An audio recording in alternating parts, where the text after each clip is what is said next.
Donc, en bref, le prédicateur a un travail dont les schémas pratiques est bien connu. Ça veut dire il est celui qui interprète la Bible et qui élabore un message qu'il va délivrer devant un public, un auditoire. Et dans le travail d'interprétation, il y a des outils qu'on utilise, des outils comme des dictionnaires bibliques, des commentaires bibliques, des encyclopédies bibliques, des outils linguistiques d'hébreu et de grec qui permettent de comprendre la philologie des Écritures.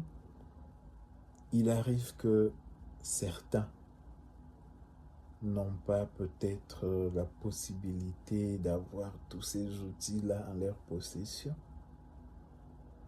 Dans ces cas, ils peuvent recourir, je ne sais pas, aux moteurs de recherche, comme c'était le cas avant l'avènement de l'IA, pour chercher par-ci, par-là, s'ils peuvent trouver des définitions, s'ils peuvent trouver des contextes par rapport à tel ou tel autre passage. Donc, le premier travail d'un prédicateur, c'est le travail d'un chercheur. Un chercheur utilise des livres, un chercheur lit les articles qui vont lui permettre de comprendre les passages qu'il cherche à interpréter. Et une fois le travail d'interprétation fini, viendra ensuite l'élaboration ou la structuration du message.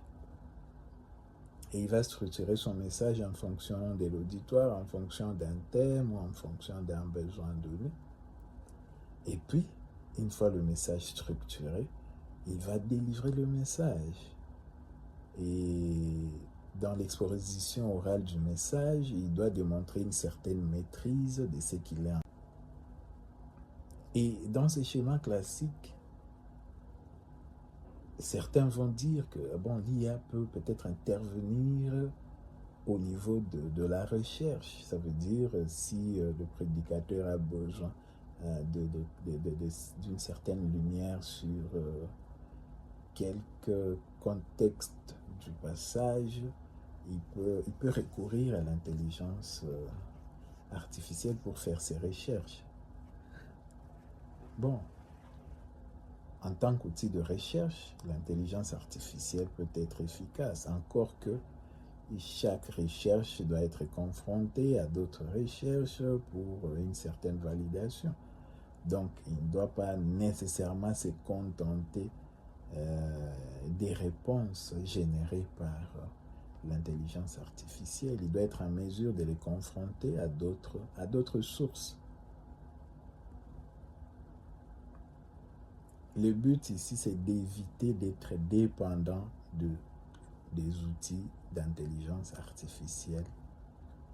Le but ici, c'est d'éviter d'endormir notre cerveau parce que bien qu'on est prédicateur, le cerveau doit continuer à travailler, on doit nourrir son esprit non seulement à travers la Bible, mais aussi à travers d'autres lectures, d'autres livres, d'autres recherches.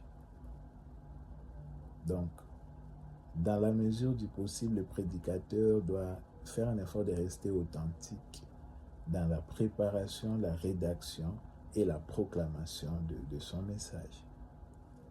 Et si l'IA intervient, elle ne peut servir que d'outils de recherche comme d'autres moteurs de recherche que l'on connaît. L'IA pour un prédicateur, ça doit d'abord rester un outil de recherche. Parce que son premier but, c'est de convaincre, c'est d'édifier ceux qui l'écoutent avec les mots, les termes qu'il comprend, qu'il maîtrise et qui sont inspirés par le Saint-Esprit.